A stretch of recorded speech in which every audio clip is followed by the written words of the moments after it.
What is up, YouTube? I'm back. 2 weeks on the road. Road trip into Florida with two kids in the car. What a nightmare. Uh, Travel, for me, is always a good reset to my current life. Making sure that I don't take my current life for granted. My current routines and all the abundance around me and the people around me and the comforts and all those different things. So a lot of times travel isn't about the travel itself. It's about the contrast to your regular life.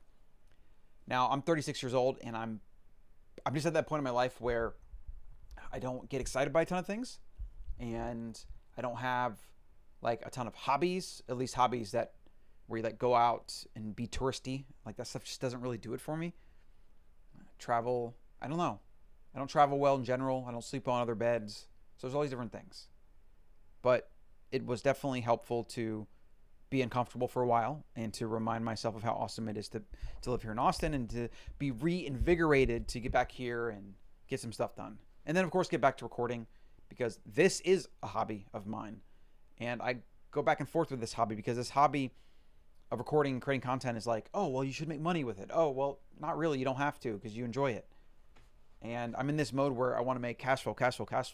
I want to get to these financial goals I have. I've made strides along the way, but like I'm nowhere near where I want to be. And then we have two young kids, and when you understand red pill, they say when you understand what's really going on in the world, and you see how precarious modern society is, governments, all these different things, you can't help but think about that and want to find a solution for that. And my solution is to make as much money as possible to protect my family, get my passports, second citizenships, things like that. Be a little bit more mobile. Go live in South America for a while and Europe and Asia and whatever. So I'm in money making mode. And that's why I haven't really I just don't care about content anymore from a business or growth perspective. So I'm going to post this on all the channels, right? The multiple places and the podcast and all that. I'm going to keep putting out content because, again, I enjoy it. I feel like I have a lot to say that you might be able to find useful. And that's what life's about. It's about passing the legacy of knowledge down to the next generation and to others, into the current generation, right? In our modern distracted world, the problem today is finding good information and being able to also critically think for yourself because so much of society outsources its thinking to others that they think are experts or that they think have done the work.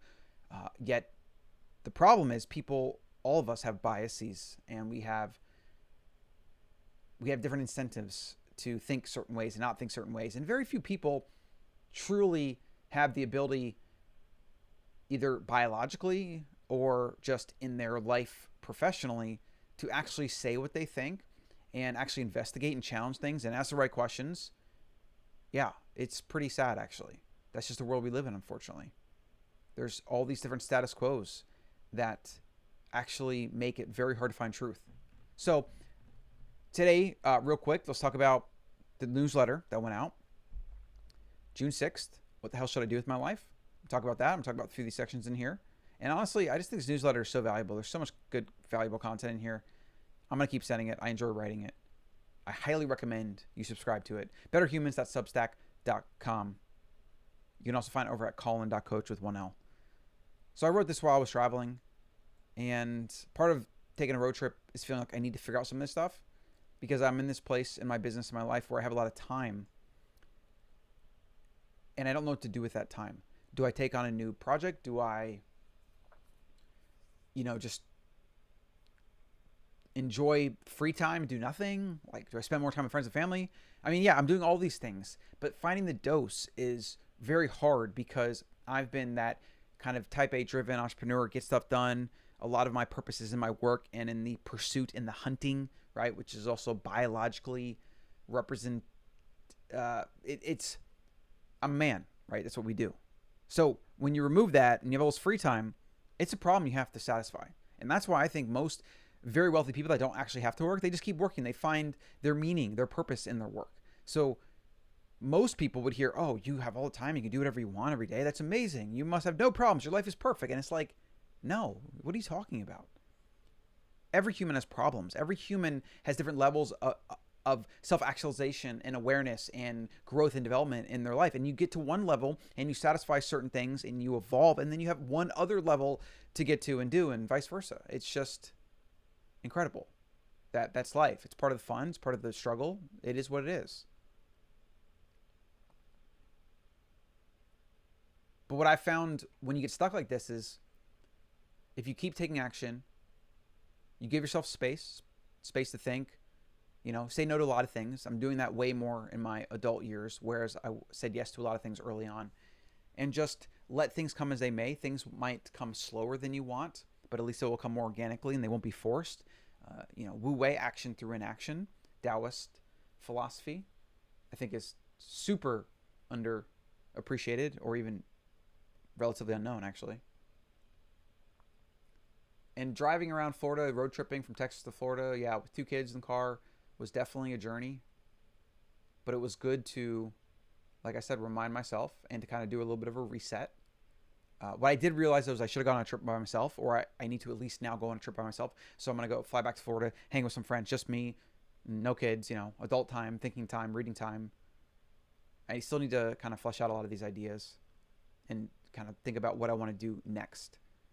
But I'm going to keep recording content here. I'm going to keep doing the newsletter because I enjoy it. So make sure you don't not pay attention, right? So this article was what the hell do I do with my life? I need to stop nexting. I'm hypersensitive to how I spend my time, which means I often focus too much on what I'm doing and what's next, blah, blah, blah. And the ugly byproduct of this is I end up ignoring the current moment. Now, Buddha would say I'm an idiot because I'm causing myself unnecessary suffering, and he's absolutely right.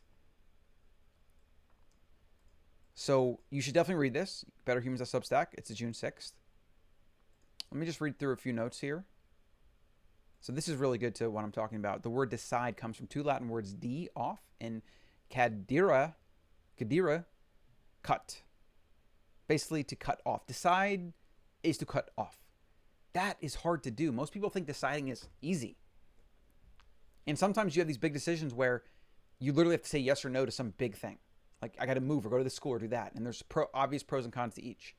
And sometimes you just have like 100 maybe what ifs, possibilities, like opportunities. Like, where do I want to spend my time? Do I want to just study and read and write for like 5 years and take a very kind of more of a private, simple life? Do I want to build another startup? Do I want to do something online and build my brand online? Like, there's pros and cons to all these things. But the definition of deciding is you're cutting off other things by choosing something else. And my younger self would have just done all of them. And even now to this day, I still do all these things. I do a lot of these things. But I'm getting better at just kind of letting things fade that need to fade, or saying no to things, or not just creating work for myself for the sake of feeling like I want to feel productive. Like I said, the hard part about deciding is what to cut off. So then I talk about this interview, Why Reading Decreases Happiness by Jordan Peterson. I actually didn't read that. I'm afraid to read it because I love reading and I don't want to. I'm afraid to watch it because I love reading and I don't want it to be right. And I suspect it's going to be right. And I don't want to create a mental resistance to reading. So it scares me a little bit, but I believe it's true. The older I've gotten, I don't even know if that's the right way to say that. The older I've gotten, the older I get, the more I read, learn, grow, evolve, self-actualize, the harder it is to actually stay happy and almost have that youthful ignorance and exuberance that comes from not really knowing how bad things are, or at least not focusing on it. Because yeah, things are great too. I do know that. Like, things aren't terrible. Things are actually better than they're worse. But I look at the world and I look at people and I look at health, and like I was in Florida, which tourist trap, Orlando, Florida, tourist trap, lots and lots of overweight people walking around. We went to a water park where I literally saw nobody with abs, no fit people. We were the only fit couple in the entire park. And then, like, even kids, like, it's becoming where it's maybe 50-50, where some kids are obese and are overweight and most of them aren't. I mean, it's just sad. It's a sad state. And I think about that and I focus on that and I want to fix that. And obviously I get frustrated because I feel like I can't reach those people. I can't help those people. Maybe they don't want to be helped. But, we still live in abundance. Natural selection happens every day. Darwin's theory of natural selection plays out on a daily basis. It's not politically correct to say, but it's the truth. If somebody dies because they're immune compromised to a virus, that's nature. Like, it shouldn't happen. At least not in a way where the whole world's afraid of it, because people should take control of their health and they should be healthy and they should care about their health. And yeah, I don't know. It just sucks. But let's get back to this. Like, what do I do with my life? So there's some actual ways I'm tackling this. I'm simplifying as much as possible, and I'm actually reading a book about simplicity.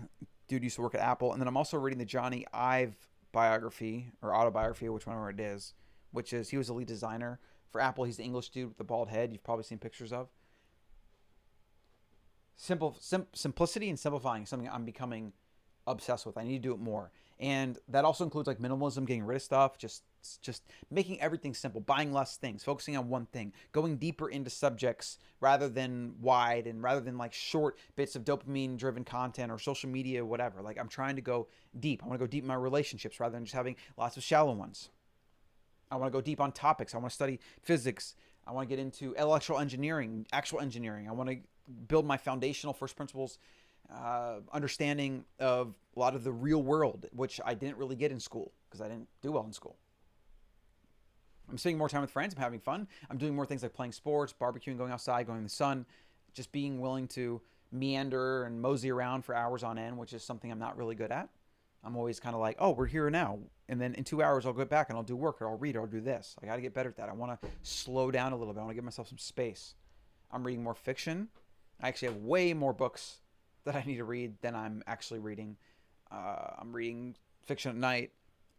I'm working on getting like a midday, like 1 hour reading routine as well. That'll, totally double, probably triple my current reading. I'm also reading a lot of Audible anytime I work out, anytime I take a walk, anytime I drive. I'm always listening to an audiobook.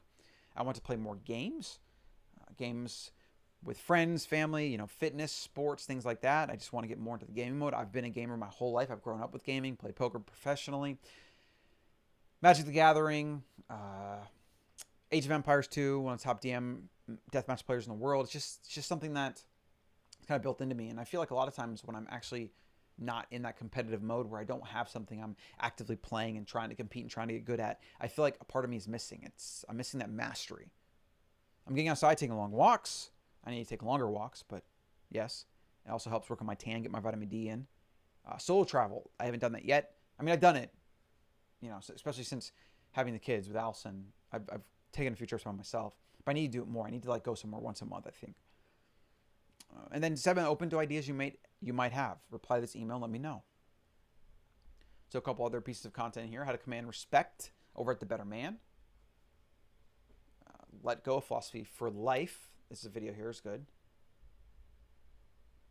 What are plebes and patricians? Obviously, I'm in Bitcoin. Everyone kept throwing around the plebe, and I've kind of always known what it is, but I wanted a very clear definition of what a plebe was. And plebes were basically the lowest on the totem pole of society in Roman culture, and the patricians were the wealthy nobility that controlled everything, and the laws were written for them. Over time, through strikes and revolutions and things like that, eventually the plebes gained almost the same rights as the patricians, which is pretty fascinating, and it just shows you how the human spirit is one that is always about equality. Like, humans are built and designed to make things as equal as possible, and that's why people don't like rich people. Even though in a capitalistic society, true capitalism, you want rich people, because rich people make the world better for everyone. They trade their ingenuity and they create businesses, products, and services to serve as many people as possible, and then that's how they become millionaires or billionaires. And that's good, because that's how society rises up. That's how standard of living rises up.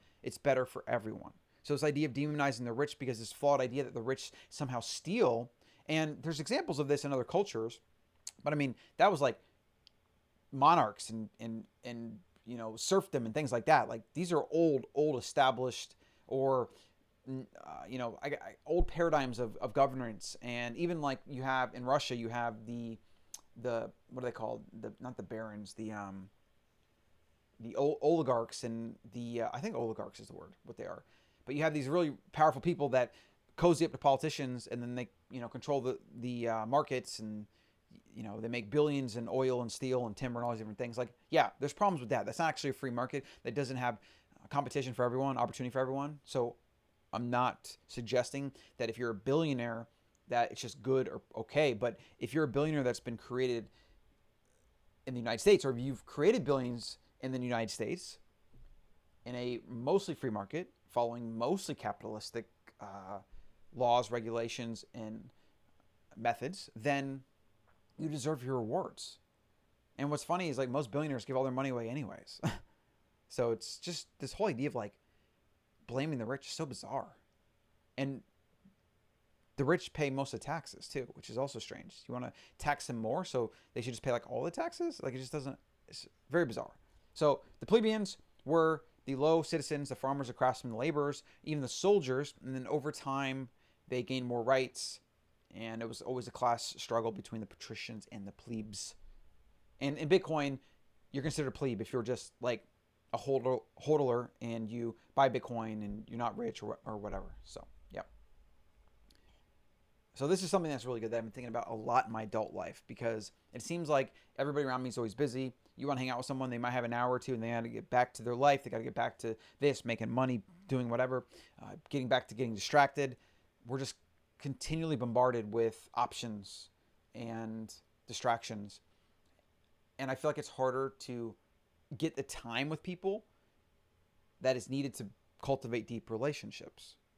Like you need to spend time with people. When you grow up, when you're in college, when you have your roommates, when you have, friends, family that you spend time with, you have your childhood friends that you hang out every day with, you get so much freaking face time. You get so much time to develop those deep relationships.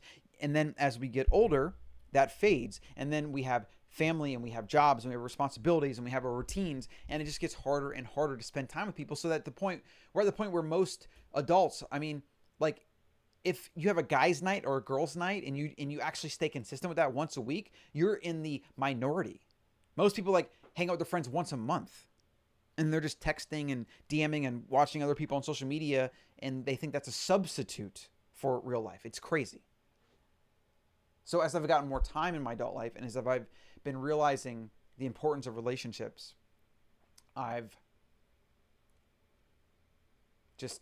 it's just something I got to figure out. It is. So this is I bought this book. I need to read it. I'm going to read this quote for you. I've come to believe that this is the defining characteristic of my generation, keeping our options open.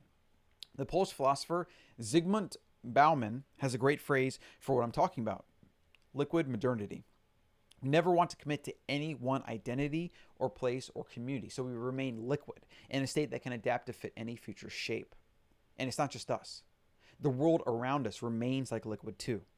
We can't rely on any job or role, idea or cause, group or institution to stick around in the same form for long.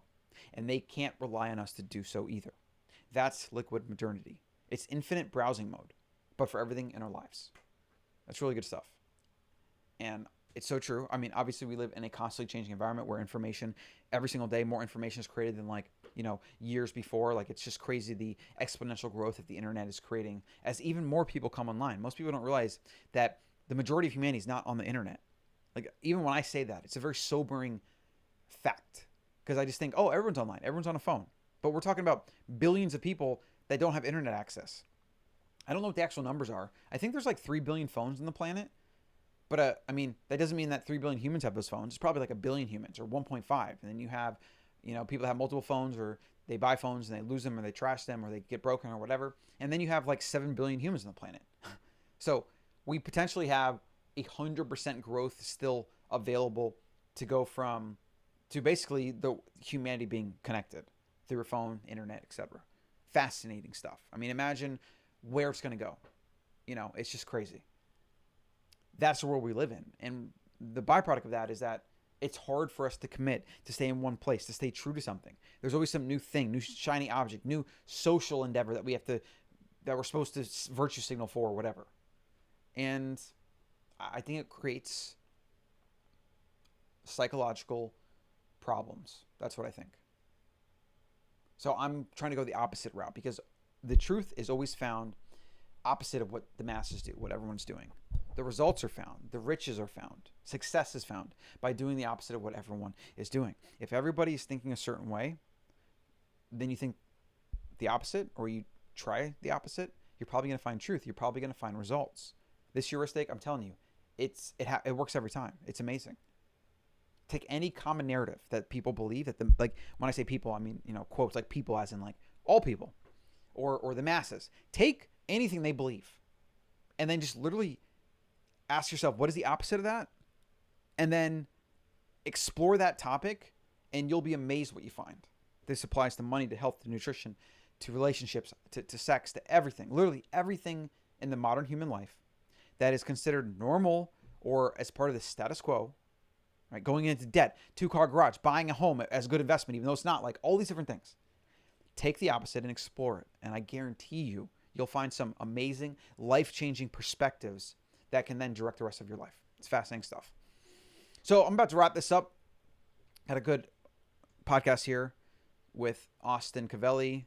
She's a health practitioner, carnivore coach, and we talk about just health and cooking and kind of a good revisit of the basics of nutrition.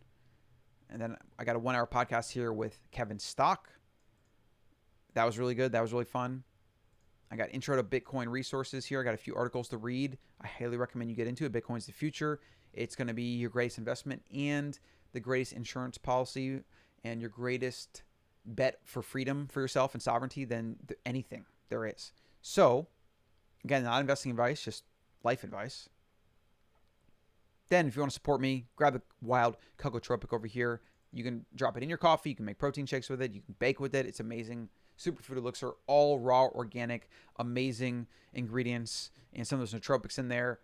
Stuff, I mean, it's just my favorite product. I'm just so proud of this. And then, if you want to source really high quality food, animals, not just beef, right? They actually have, so this Kobe I make fish tacos with is so freaking good. It's the best frozen fish I've ever had in my life. It's amazing. Get your box. Comes every month. I actually have like 2 of these. I have like 2 ribeyes. I think I have a strip. I think I have a thing of bacon, maybe some sirloin. And it's like $120 a month that I do it. And it shows up every single month. It's amazing. And if you subscribe, you get free shipping and you save 5%. Use the link here. Build a box. It's awesome. So good. And that's it. That's all she wrote. So if you haven't subscribed to either podcast on iTunes, Spotify, Google Play, or on YouTube, of course, then do that. I will see you in the next one.